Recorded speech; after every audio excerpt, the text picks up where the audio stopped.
Lorax by Dr. Seuss.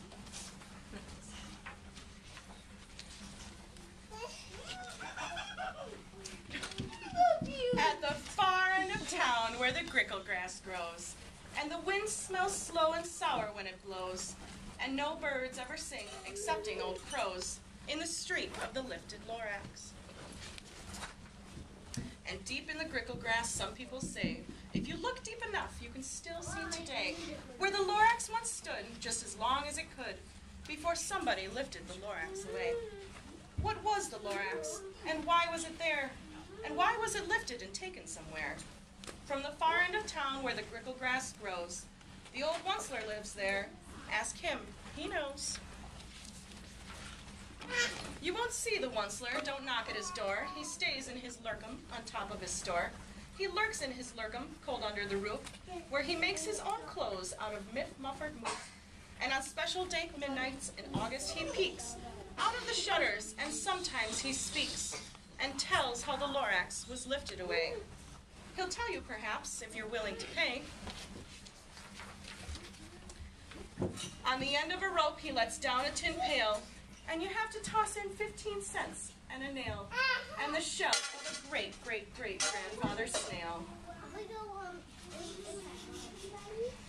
Then he pulls up the pail, makes a most careful count to see if you've paid him the proper amount. Then he hides what you've paid him away in his snub, his secret strange hole in his grubulous glove. Then he grunts, I will call you by whisperophone for the secrets I tell you for your ears alone. Mom? What? Slip! Down slips the whisperophone to your ear, and the old Onceler's whispers are not very clear, since they have to come down through a snurgly hose, and he sounds as if he had smallish bees up his nose. Now I'll tell you. He says with his teeth sounding gray, How Lorax got lifted and taken away. It all started way back, such a long, long time back.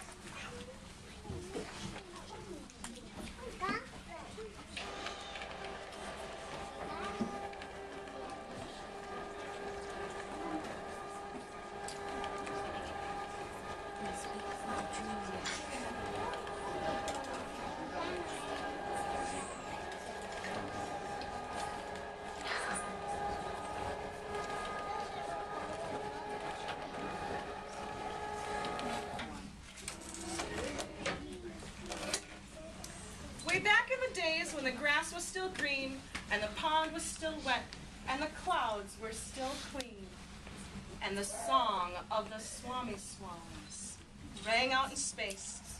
One morning I came to this glorious place, and I first saw the trees, oh the truffle of trees, the bright colored tufts of the truffle of trees, mile after mile in the fresh morning breeze. And under the trees I saw brown barbaloots, frisking around in their barbaloot suits, as they played in the shade and ate truffle fruits.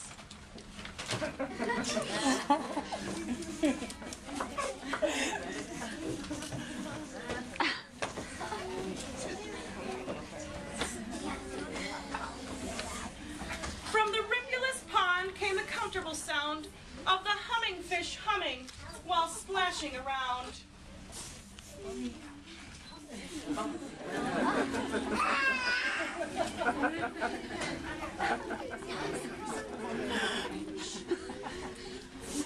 But those truffle trees, all my life I've been searching for trees such as these.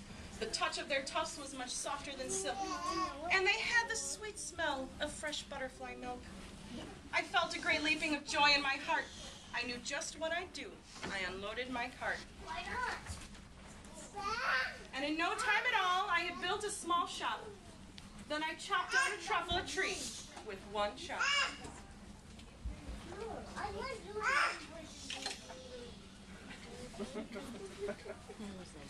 And with great skillful skill, and with great speedy speed, I took the soft tuft, and I knitted a thneed.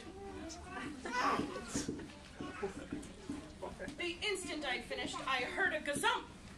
I looked. I saw something pop out of the stump. Of the tree I chopped down, it was sort of a man. Describe him, that's hard, I don't know if I can. He was shortish and oldish and brownish and mossy, and he spoke with a voice that was sharpish and bossy. I'm the Lord, and I speak for the trees.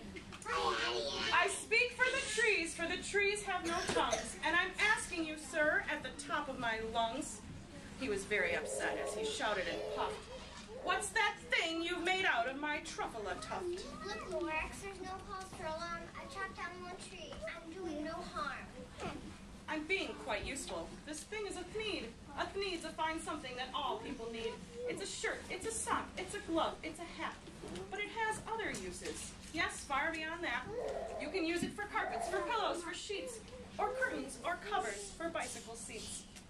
The Lorax said, sir, you are crazy with greed. There is no one on earth who would buy that fool thneed. But the very next moment, I proved he was wrong, for just at that minute, a chap came along, and he thought that the thneed I had knitted was great. He happily bought it for $3.98. Alice, you can come down. I laughed at the Lorax, you poor silly guy. You never can tell what some people will buy. I repeat, cried the Lorax. I speak for the trees. I'm busy, I told him. Hush up, if you please. I rushed across the room and in no time at all built a radio phone. I put in a quick call. I called on my brothers and uncles and aunts, and I said, Listen here, here's a wonderful chance for the whole Winslow family to get money rich. get over here fast. Take the road to North Niche. Turn left at Weehawken, sharp right at South Stitch. And in no time at all, in the factory I built, the whole Wunsler family was working full tilt. We were all knitting thneeds, just as busy as beads, to the sound of the chopping of truffle trees. Then, oh, baby, oh, how my business did grow. Now chopping one tree at a time was too slow. So I quickly invented my super axe hacker, which whacked off 3 truffle trees at one smacker.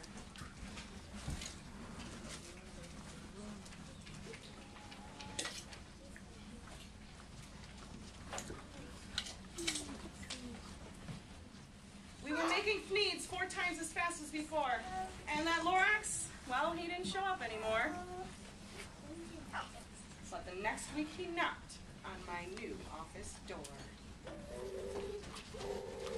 And he snapped, I'm Laura, and I speak for the trees. which you seem to be chopping just as fast as you please, but I'm also in charge of the brown barbaloots, who played in the shade in their barbaloot suits, and happily lived eating truffle fruits.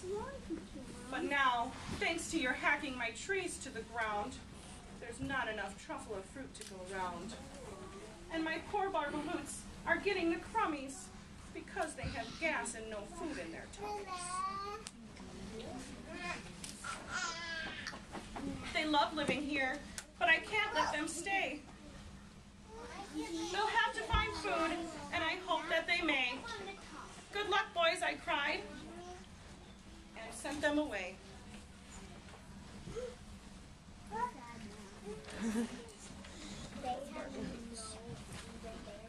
I, the Wunsler, felt sad as I watched them go, but business is business, and business must grow, regardless of crummies and tummies, you know. I meant no harm, I most truly did not, but I had to grow bigger, so bigger I got. I biggered my factory, I biggered my roads, I biggered my wagons, I biggered the loads. Of the thneeds I shipped out, I was shipping them forth, to the south, to the east, to the west, to the north.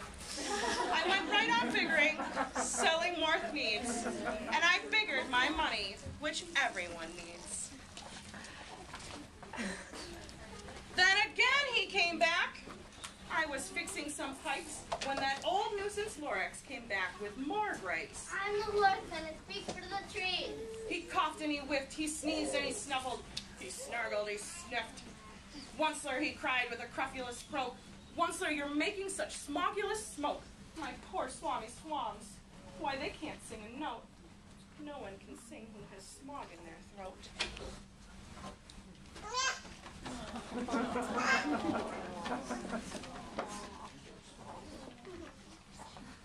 And the Lorax, please pardon my cough. They cannot live here, so I'm sending them off. Where will they go? I don't hopefully know. They may have to fly for a month or a year to escape from the smog you've smogged up around here. What's more, snapped the Lorax. His dander was up. Let me say a few words about Gluppity Glup. Your machinery chugs on, day and night without stop, making Gluppity Glup, also Schloppity Schlop. And what do you do with this leftover goo? I'll show you, you dirty old once-er man, you. You're glumping the pond where the humming fish hummed. No more can they hum, for their gills are all gummed. So I'm sending them off. Oh, their future is dreary.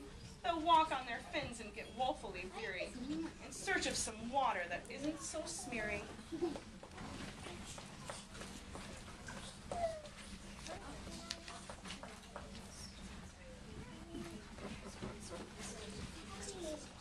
And then I got mad. I got terribly mad. I yelled at the Lorax. Now listen here, Dad. All you do is yap yap and say, Bad, bad, bad. well, I have my rights, sir, and I'm telling you I intend to go on doing just what I do. And for your information, you Lorax, I'm figuring. I'm biggering and biggering and biggering and biggering. Turn. More truffle trees and look, everyone. And at that moment, we heard a loud whack. From outside in the fields came a sickening smack of an axe on a tree. Then we heard the tree fall, the very last truffle tree of them all. What happens if one back over, the Lorax will be here, and the Lorax is still there?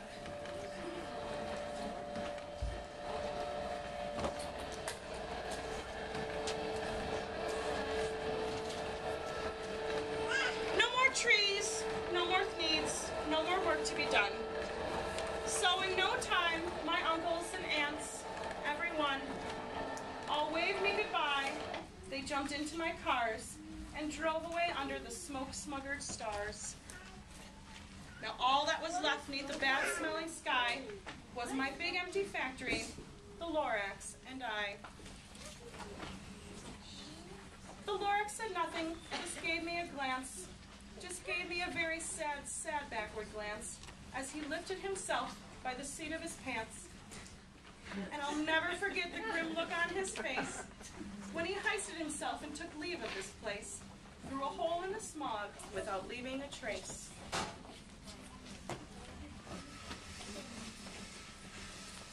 And all that the Lorax left here in this mess was a small pile of rocks with the word unless.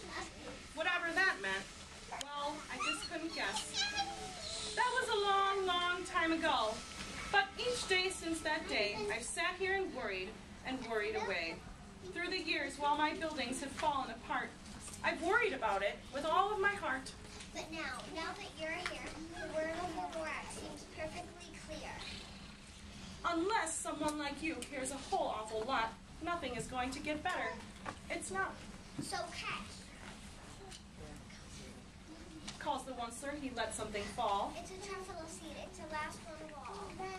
You're in charge of the last of the truffula seeds, and truffula trees are what everyone needs. Plant a new truffula, treat it with care. Give it clean water and feed it fresh air. Grow a forest, protect it from axes that hack. Then the Lorax and all of his friends may come back.